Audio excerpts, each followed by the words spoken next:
So আজ আমরা নেটফ্লিক্সের তরফ থেকে সদ্য মুক্তিপ্রাপ্ত এমন একটা সার্ভাইভাল মুভিকে দেখতে চলেছি যার IMDb রেটিং 8.5। মুভিটা একটি অস্কার পেতে পারে এবং সত্যি বলতে এই মুভিটি ওয়ার্ল্ডের টপ 20 সার্ভাইভাল মুভিগুলোর মধ্যে একটি হবে, কারণ এই মুভির প্রত্যেকটা সিন গায়ে কাটা দেওয়ার মতো। আর যখন আমি জানতে পেরেছি এটি একটি সত্য ঘটনার উপর বানানো হয়েছে, তখন কিছুক্ষণ আমি থমকে গিয়েছিলাম। তাই তোমরা মুভিটা দেখার সময় মাথায় রাখবে এটা কারোর সাথে আসলেই ঘটেছিল, তাহলেই এই মুভিটা দেখার সময় তোমাদের আলাদা ফিল হবে। বলছিলাম একটা মালয়ালাম সার্ভাইভাল থ্রিলার মুভি যার নাম দ্য গোট লাইফ, অর্থাৎ ছাগলের জীবন। তো আর দেরি কিসের, শুরু করা যাক। মুভি শুরু হয় সৌদি আরবের এয়ারপোর্ট থেকে, যেখানে ইতিমধ্যে দুইজন লোক ইন্ডিয়ার কেরালা থেকে সৌদি আরব এসেছে। তারা দুইজন আসলে ভাই ভাই ছিল। বড় ভাইয়ের নাম নাজিব আর ছোট ভাই হাকিম। আসলে তারা দুইজন এক এজেন্টের মাধ্যমে একটা কোম্পানিতে চাকরি করার জন্য সৌদি আরব এসেছে। এয়ারপোর্টে পৌঁছার পর তারা দুইজন তাদের এজেন্টকে খুঁজতে থাকে। তারা দেখতে পায় বাকি লোকদের এজেন্ট তাদের নিয়ে চলে যায়, কিন্তু এদের এজেন্ট এখনো আসেনি। তাই কিছুক্ষণ অপেক্ষা করার পর তারা এয়ারপোর্ট স্টাফ থেকে সাহায্য নেয়। তারা স্টাফকে তাদের এজেন্টের নাম্বার দিয়ে তার সাথে কথা বলতে বলে, কিন্তু কেউ ফোন উঠায় না। তাই স্টাফ বলে আজ শুক্রবার, আর শুক্রবার এখানে বন্ধের দিন, আর হতে পারে এটা অফিসের নাম্বার, তাই হয়তো ফোন রিসিভ হচ্ছে না। আপনারা অপেক্ষা করুন, আপনাদের এজেন্ট ট্রাফিকের মধ্যে আছে, হয়তো কিছুক্ষণের মধ্যে এসে যাবে। কিছুক্ষণ পর তারা একজন অ্যারাবিক লোককে দেখতে পাই, যাকে আমরা আরবিতে কাফিল জুনিয়র বলবো, যার বাংলা অর্থ মালিক। আর মুভিতেও তাকে কাফিল বলে ডাকা হয়েছে। তো যাই হোক, সেই কাফিল তাদের কাছে এসে ডকুমেন্টগুলো চেক করতে থাকে। এরপর সে তাদের দুজনকে তার সাথে আসার জন্য বলে। তখন নাজিব আর হাকিম বুঝতে পারে এটা তাদের এজেন্ট, তাই তারা দুইজন তার ইশারায় তার ট্রাকের পেছনে উঠে পড়ে। তখন তাদের দুইজন থেকে খেয়াল আসে বাকি এজেন্টরা তাদের লোকদের এসি বাস করে নিয়ে গিয়েছে, কিন্তু এই লোকটা আমাদের ভাঙা ট্রাক করে কেন নিয়ে যাচ্ছে। তবুও তারা চুপচাপ বসে থাকে, এটা ভেবে যে যেমন গাড়ি হোক না কেন কাজে পৌঁছাতে হবে। মাঝ রাস্তায় নাজিব বলে, হাকিম আমরা মাকে ফোন করতে তো ভুলেই গিয়েছি, আমরা এখানে এসেছি অনেকক্ষণ হয়েছে, তিনি আমাদের জন্য চিন্তা করছেন হয়তো। তাই হাকিম গাড়ির জানালাতে ঝুঁকে কাফিলকে বলে আমাদের ঘরে ফোন করতে হবে, কিন্তু জুনিয়র কাফিল তাদের কথা বুঝতে পারে না এবং উল্টো বলে পেছনে বসে পড়ো, না হলে পড়ে যাবে। রাস্তায় সেই কাফিল তার গাড়ির পাশে আরেকজন গাড়ির ড্রাইভারকে দেখতে পাই, যে তাকে জিজ্ঞেস করে এই দুইজনকে মার্কেট নিয়ে যাচ্ছ কি? কাফিল বলে না, এরা অসুস্থ তাই হসপিটাল নিয়ে যাচ্ছি। হাকিম আর নাজিব গাড়িতে ঘুমিয়ে পড়ে। এরপর অনেক লম্বা সফর শেষ করার পর শেষ পর্যন্ত সেই কাফিল জুনিয়র মরুভূমির মাঝখানে গাড়ি থামায়। চারপাশের নির্জনতা দেখে এরা দুই ভাই ভয় পেয়ে যায় এবং তারা তাদের ডকুমেন্ট দেখিয়ে বলে আমরা চাকরি করার জন্য শহরে এসেছিলাম, আপনি ভুল করে আমাদের এখানে নিয়ে এসেছেন। কিন্তু অদ্ভুত ব্যাপার, সেই কাফিল জুনিয়র তাদের কথায় পাত্তা দেয় না। তখন এই সামনে থেকে আরো একটি অ্যারাবিক লোক সেখানে আসে, যাকে আমরা কাফিল 2 বলে ডাকবো। কাফিল জুনিয়র লোকটিকে বলে তুমি এই ছোট ছেলেটাকে রেখে দাও, আমি কাল সকালে আসবো। এরপর সেই নাজিবকে আবার ট্রাকে বসতে বলে, আর ওদিকে কাফিল 2 হাকিমকে জোর করে ভেতরে নিয়ে যেতে থাকে। তখন তারা দুই ভাই চিৎকার করে বলতে থাকে আমাদের আলাদা করো না, আপনারা আমাদের ভুল বুঝছেন। কিন্তু কেউ তাদের কথা শোনে না, বরং কাফিল জুনিয়র নাজিবকে মারতে মারতে ট্রাকে বসিয়ে দেয়। তারা দুই ভাই বুঝতে পারে না তাদের সাথে কি হচ্ছে, তবুও তারা কিছুটা বুঝতে পারে হয়তো এখানে তাদের কিছু একটা দেয়া হবে বা গুরুত্বপূর্ণ একটা কাজ করতে হবে। তারপর কাফিল জুনিয়র আরো একটি লম্বা সফর শেষ করে আবারও তার গাড়িকে মরুভূমির একটি জায়গায় থামায়। এখানেও সে একটা নতুন অ্যারাবিক লোকের কাছে আসে, যাকে আমরা শুধু কাফিল বলে ডাকবো। তখন কাফিল জুনিয়র লোকটিকে বলে দেখো আমি তোমার জন্য একজনকে নিয়ে এসেছি, তুমি এখন একে রেখে দাও। নাজিব তার ভাষায় এবং ইংরেজিতেও নতুন কাফিলকে বোঝানোর চেষ্টা করে, কিন্তু তার ভাষা তো কেউ বুঝতে পারে না। এরপর কাফিল জুনিয়র নাজিবকে সেখানে রেখে চলে যায়। এরই মধ্যে নাজিব সামনে হিন্দি বলতে পারে একজন বৃদ্ধ লোককে দেখতে পাই। বৃদ্ধটি তাকে জিজ্ঞেস করে কে তুমি, কিন্তু নাজিব থেকে পানির অনেক পিপাসা লাগে। তাই নাজিব বৃদ্ধকে পানির ব্যাপারে জিজ্ঞেস করে। সে বৃদ্ধটি তাকে একটি পানির ট্যাঙ্কের দিকে ইশারা করে। নাজিব সেখানে গিয়ে পানি খেয়ে একটু স্বস্তি পায়। তখনই একটা উট তাকে সেখান থেকে উঠিয়ে দেয়। উটকে দেখে নাজিব ভয় পেয়ে যায়। এখন বাইরে বেশি ঠান্ডা হওয়ার কারণে নাজিব কাফিলের টেন্টের ভেতর যায় এবং শুয়ে তার অতীতের কথা ভাবতে থাকে, যেখানে আমরা জানতে পারি আসলে নাজিব কেরালার মধ্যে নদী থেকে বালু তোলার কাজ করত। তখন তার একজন সাথী যার নাম সন্তোষ তার বোনের জামাইয়ের ব্যাপারে জানতে পারে, যে কিনা সৌদি আরবে কাজ করে, আর এখনের সময় সৌদি আরবের ভিসা সহজেই পাওয়া যাচ্ছিল। নাজিব সন্তোষকে জিজ্ঞেস করে সেখানে যেতে কত খরচ হয়। সন্তোষ বলে মাত্র 30,000 টাকায় ভিসা আর পাসপোর্ট এসে যাবে। নাজিব বলে আমার কাছে এত টাকা নেই, এটার জন্য তো আমার থেকে ঘর বিক্রি করতে হবে। সন্তোষ বলে এটার জন্য ঘর বিক্রি করতে হবে না, তুমি সেটা করো যেটা সবাই করে, তুমি ঘর বন্ধক রেখে টাকা নিয়ে সৌদি আরব চলে যাও, আর সেখানে কাজ করে 3 মাসের মধ্যে ঘর আবার ছাড়াতে পারবে, আর 2 থেকে 3 বছর কাজ করে অনেক টাকা ইনকাম করো, আর আর দেশে এসে সেটেল হয়ে যাও। নাজিব থেকে তার বন্ধুর কথা সঠিক মনে হয়। সন্তোষ বলে তার মামার এক এজেন্ট আছে, তাকে টাকা জমা দিলে হবে। এর কিছুদিন পর নাজিব তার ঘর বন্ধক রেখে টাকা জোগাড় করে ফেলে আর তার বন্ধুর মামার কাছে টাকা জমা দিয়ে দেয়। আমরা নাজিবের ফ্যামিলিকে দেখতে পাই, যেখানে তার মা ও স্ত্রী ছিল। তার স্ত্রীর নাম সাইনু। সাইনুর দুই ভাই সৌদি আরবে কাজ করে, তাই সেও তার স্বামীকে সেখানে গিয়ে কাজ করার ব্যাপারে খুশি হয়। নাজিবের মা তার জন্য বিশেষ একটি আচার বানায়, যেটা সে রাস্তায় এবং সেখানে গিয়ে খেতে পারবে। সাইনু আর নাজিবের শুধু একটি স্বপ্ন ছিল, সেটা হচ্ছে তাদের ভাঙাচোরা ঘরকে মেরামত করে একটা ভালো সুন্দর ঘর তৈরি করা। যাই হোক, বর্তমানে হঠাৎই কাফিল নাজিবকে লাথি মেরে সেই জায়গা থেকে উঠিয়ে দেয় আর বকা দিয়ে বলে, চাকর হয়ে তুমি আমার জায়গায় ঘুমাচ্ছ, তোমার এত সাহস হলো কিভাবে? যাও বাইরে গিয়ে ঘুমাও। এটা শুনে নাজিব বলে, বাইরে কোথায় ঘুমাবো, আর বাইরে অনেক ঠান্ডা। কিন্তু কাফিল তার কথাই জবাব দেয় না আর নিজের টেন্টে ঘুমিয়ে পড়ে। এখন সেই রাতে নাজিব কোনো রকমে নিজেকে সামলে নেয় আর ভালোভাবে ঘুমাতে পারে না। এর পরের দিন নাজিব দেখে সেই বৃদ্ধ লোকটি একটা ছাগলের দুধ দোয়াচ্ছে। নাজিব বৃদ্ধটির নাম জিজ্ঞেস করে, তখন বৃদ্ধ বলে, আমার নাম মনে নেই, আমি এখানে অনেক বছর ধরে কাজ করছি। এরপর সে নাজিবকে দুধ দিয়ে কাফিলকে দিয়ে আসার জন্য বলে, কিন্তু নাজিব তার কথা বুঝতে পারে না আর সে নিজেই সে দুধকে পান করতে থাকে। তাকে দুধ পান করতে দেখে বৃদ্ধ প্রথমে তার থেকে দুধ ছিনিয়ে নেয় আর বলে, গাধা, এটা তোমার জন্য না, বরং সে কাফিলকে দেওয়ার জন্য বলছি। নাজিব তার কথা বুঝতে পারে। এরপর সে আরো দুধ নিয়ে কাফিলকে দেওয়ার জন্য আসে। কাফিল যখন দুধ পান করছিল তখন নাজিব তাকে বোঝানোর চেষ্টা করে যে সে এখানে ধোঁকাকে আটকে গিয়েছে, কিন্তু কাফিল তার কথা শোনে না এবং আরবি ভাষায় তাকে সে বৃদ্ধর কাছে গিয়ে কাজ শেখার জন্য বলতে থাকে। দুপুর বেলায় কাফিল জুনিয়র আবার ফিরে আসে। দুই কাফিল একসঙ্গে কথা বলছিল। তখনই নাজিব আবার সেখানে এসে তার ডকুমেন্ট দেখিয়ে বলতে থাকে যে তারা নাজিবকে ভুল করে এখানে নিয়ে এসেছে আর তার ভাই কোথায়, তারা কি তাকে কোনো কাজ দিয়েছে? এটা শুনে জুনিয়র কাফিল তার পাসপোর্ট এবং ডকুমেন্টগুলো ছিঁড়ে ফেলে, যেগুলো দেখে নাজিব জোর জোরে কান্না করতে থাকে। সে বলে, আপনি এটা কি করেছেন? আমি এখানে আসার এটাই একমাত্র প্রমাণ ছিল। কিন্তু কাফিলদের এতে কোনো যায় আসে না। এর কিছুক্ষণ পর তারা দুইজন টেন্টের ভেতর গিয়ে অনেক মোটা মোটা রুটি তৈরি করে। তখন কাফিল জুনিয়র তাকে রুটি খাওয়ার জন্য ডাকে। নাজিব রাগ হয়েছিল, কিন্তু পুরো একদিন সে কিছু খায়নি, তাই সে একটা রুটি নিয়ে খাওয়া শুরু করে। কিন্তু সেই রুটি অনেক মোটা এবং শক্ত ছিল, সাথে কোনো সবজিও ছিল না, তাই নাজিব থেকে সেটা পানিতে ডুবিয়ে খেতে হয়। আর এমন অবস্থায় থাকা নাজিবের জন্য সেটা খারাপ স্বপ্ন থেকে কম ছিল না। এরপর বিকালে সে ওই বুড়ো লোকটির সাথে দেখা করে আর জিজ্ঞেস করে, এখান থেকে মেন রুট কত দূর? বৃদ্ধটি বলে, সে জানে না কত দূর পর রোড আছে, সে কয়েক বছর ধরে কোনো রোড দেখতে পায়নি। এসব শুনে নাজিব বুঝতে পারে হয়তো যেভাবে তাকে এখানে আনা হয়েছে সেভাবে এই বৃদ্ধকেও এখানে আনা হয়েছিল। এখানে রাতে ঠান্ডা পড়ার কারণে নাজিব কাফিলদের একটা ভাঙাচোরা গাড়িতে ঘুমানোর চেষ্টা করে। আমরা ফ্ল্যাশব্যাক দেখতে পাই, যেখানে সাইনু আর নাজিব তাদের বাচ্চার নাম ভাবছিল।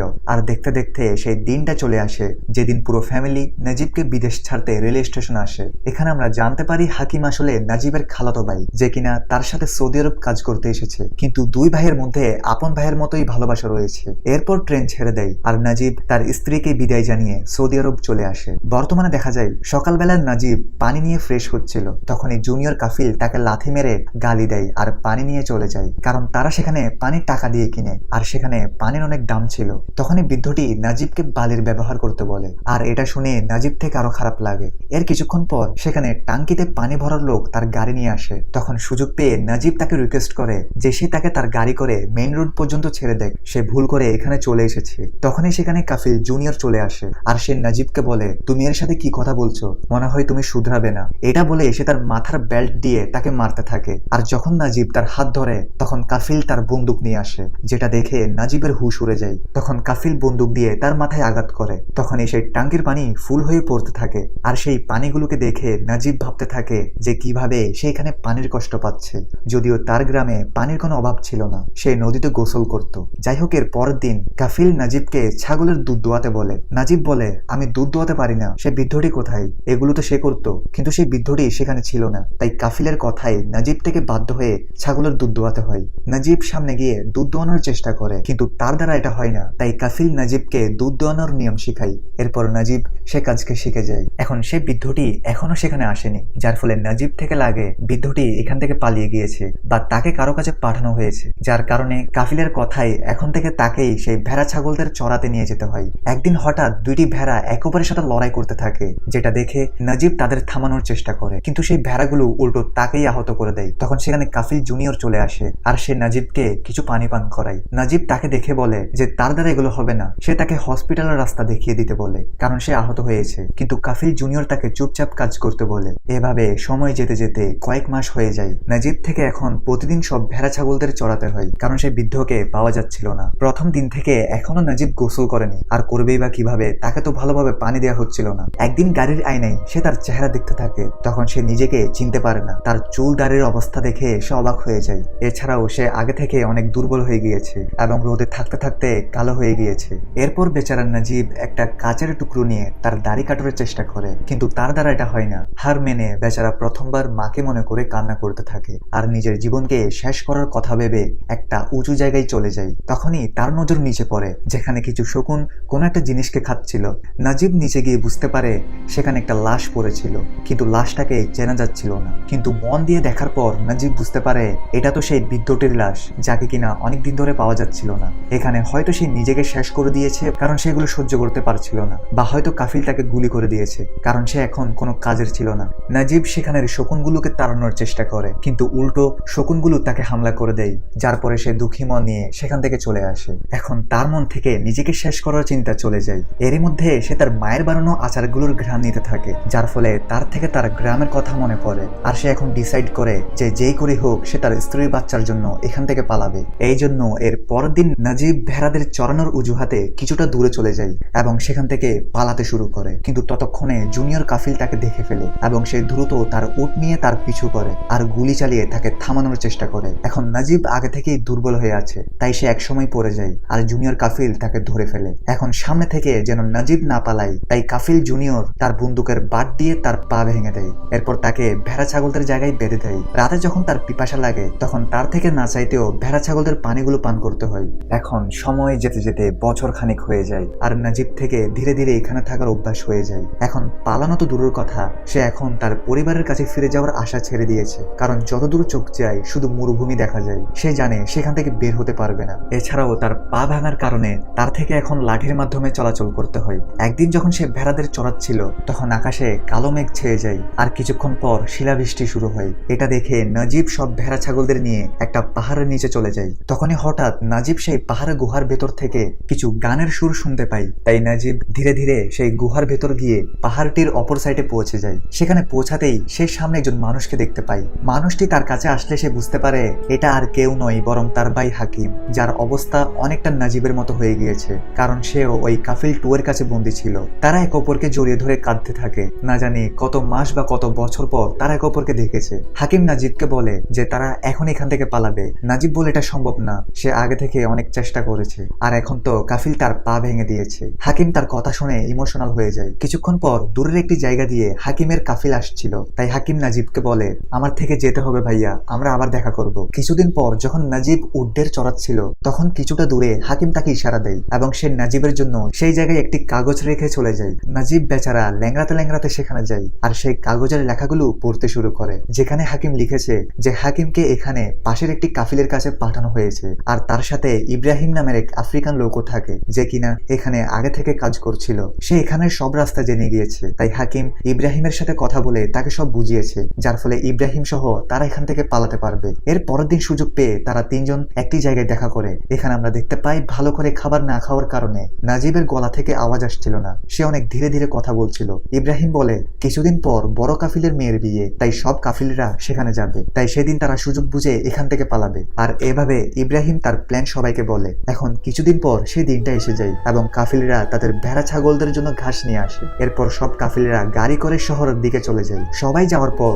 নাজিব তার সব কাপড় খুলে সেই টাঙ্কির পানি দিয়ে গোসল করতে থাকে, কারণ সে যখন থেকে এখানে এসেছিল তখন থেকে সে গোসল করেনি বললেই চলে। এতদিন পর গোসল করে সে খুব খুশি হয়ে যায়। এরপর নাজিব তার পুরনো কাপড়গুলো পরে নেয়, অর্থাৎ শার্ট প্যান্টগুলো যেটা পরে সে এখানে এসেছিল। কিন্তু এখানে থাকতে থাকতে তার শরীর অনেক শুকিয়ে গিয়েছে, তাই প্যান্টিও তার থেকে এখন ফিট হচ্ছিল না। তাই নাজিব থেকে এখন একটা রশি দিয়ে সেটা বাঁধতে হয়। এরপর সে এখানের উট ভেড়া ছাগলদের খাবার পানি দিয়ে বিদায় বলে দেয় আর তাদের দেখে সে অনেক ইমোশনাল হয়ে যায়। যাই হোক, এরপর তারা তিনজন সেখান থেকে বেরিয়ে পড়ে। রাত হলে তাদের সবার পানির পিপাসা লাগে। ভাগ্যক্রমে তারা সেখানে কাফিলের টেন্ট দেখতে পায়, তাই ইব্রাহিম সেখানে গিয়ে লুকিয়ে পানি নেওয়ার চেষ্টা করে, কিন্তু সেখানের কাফিল তাদের দেখে তাদের উপর গুলি চালাতে শুরু করে। এখন তারা তিনজন প্রাণ হাতে নিয়ে দৌড়াচ্ছিল আর পুরো রাত তারা পালাতে থাকে। সকাল হলে যখন তাদের ঘুম ভাঙে তখন তারা দেখে চারিদিকে মরুভূমির বালি ছাড়া কিছু দেখা যাচ্ছে না। এখানে রাতে পালানোর চক্করে ইব্রাহিম এখন রাস্তা চিনতে পারছিল না, কিন্তু তবুও তারা তাদের যাত্রা কন্টিনিউ করতে থাকে। কিছু দূর যাওয়ার পর হাকিম দেখতে পায় কিছুটা দূরে একটা উট পানি খাচ্ছে, তাই হাকিম সেদিকে দৌড় মারে। পারে। কিন্তু ইব্রাহিম হাকিমকে বোঝাতে থাকে যে সেখানে কোনো পানি নেই, এটা শুধু চোখের ধোঁকা। কিন্তু হাকিম শোনে না এবং সে দৌড়ে সে স্থানে পৌঁছার পর বুঝতে পারে আসলে সেখানে একটা মৃত উট পড়েছিল আর সত্যি সেখানে কোনো পানি ছিল না। তো আরো কিছু পথ চলার পর ইব্রাহিমরা একটি জায়গায় নামাজ আদায় করে। তখনই সেখানে মাটি থেকে অনেক সাহারান হন্ট ভাইপার বের হতে থাকে, যেটা পৃথিবীর সবচেয়ে বিষাক্ত সাপগুলোর মধ্যে একটি। ইব্রাহিম আর হাকিম কোনো মতে সেখান থেকে সরে পড়ে, কিন্তু নাজিব সেখানে ফেসে যায়। তখনই ইব্রাহিম তাকে এক জায়গায় দাঁড়িয়ে থাকতে বলে। নাজিব চেষ্টা তো করছিল, কিন্তু সে অনেক ভয় পেতে থাকে, কিন্তু ভাগ্যক্রমে সে বেঁচে যায় আর সব ভাইপারগুলো সেখান থেকে চলে যায়। কিন্তু নাজিব এখন বুঝতে পারে কাল রাতে পালাবার সময় তার জুতাগুলো কোথাও পড়ে গিয়েছে, যার ফলে গরমে তার পায়ে অনেক ফোসকা পড়ে গিয়েছে। তার জ্যাকেট ছিঁড়ে তার পায়ে বেঁধে দেয়। তারপর তারা আবার যাত্রা শুরু করে। তারা কয়েক ঘন্টা ধরে চলতে থাকে, কিন্তু কোনো দিকে এক ফোঁটা পানি নেই। মাঝ রাস্তায় হাকিমের শরীর বেশি খারাপ হয়ে যায়, তার থেকে দ্রুত পানি পান করতে হবে। তখনই ইব্রাহিম তার ঘাম হাকিমকে পান করাতে থাকে, কিন্তু এরই মধ্যে হাকিম আবার তার ব্রেনের কন্ট্রোল হারিয়ে ফেলে। হাকিম দেখে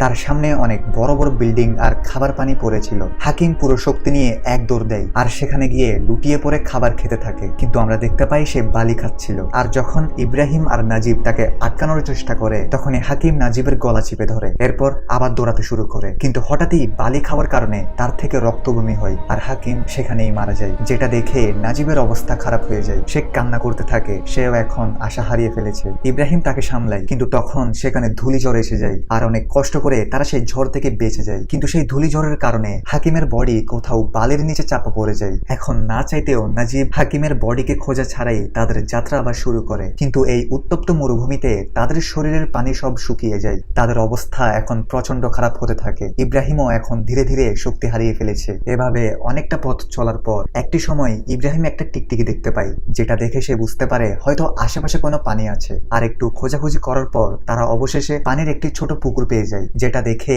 নাজিব সেই পানির দিকে দৌড় মারে। কিন্তু ইব্রাহিম তাকে আটকিয়ে ফেলে, কারণ ইব্রাহিম বলে এই পানিগুলো বিষাক্ত হতে পারে। তাই ইব্রাহিম একটা কাপড় ভিজিয়ে তাদের পিপাসা মেটাতে থাকে। সেই জায়গায় ইব্রাহিম একটা কাচের বোতল পায়, যেটা দিয়ে Ibrahim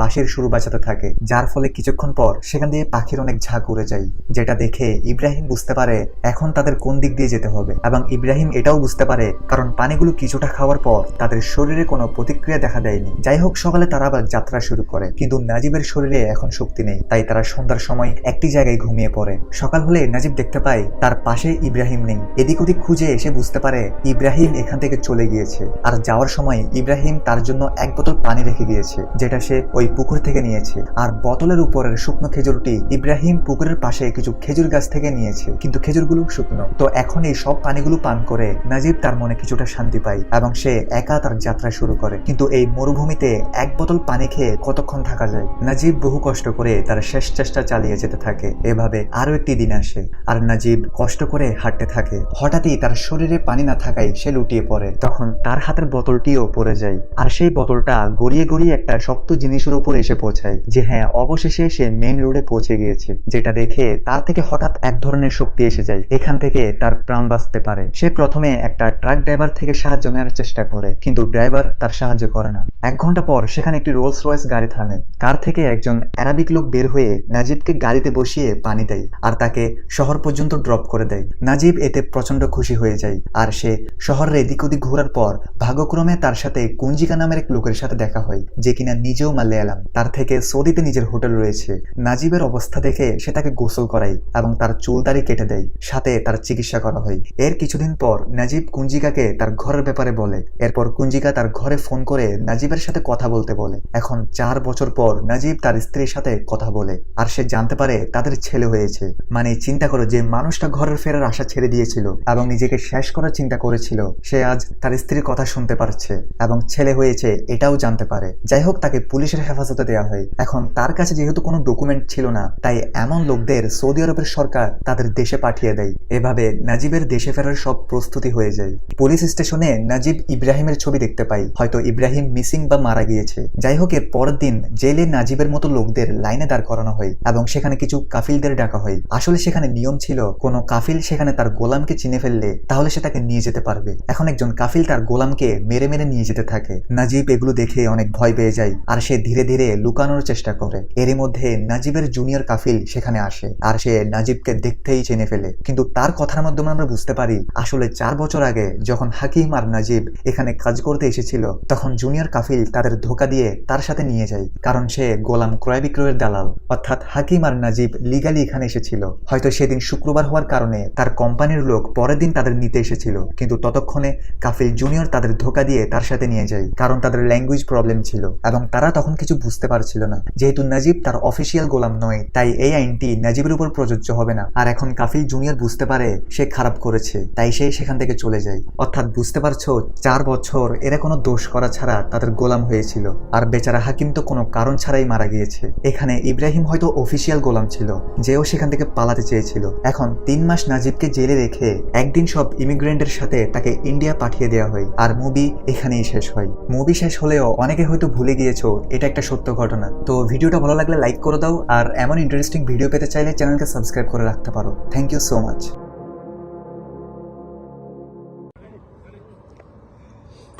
abang siapa kau badminton ni? Ini tu.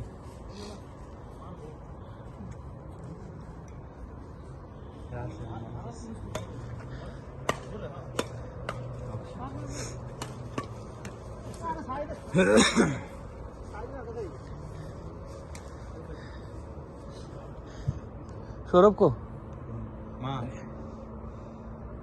আমি সবে করছি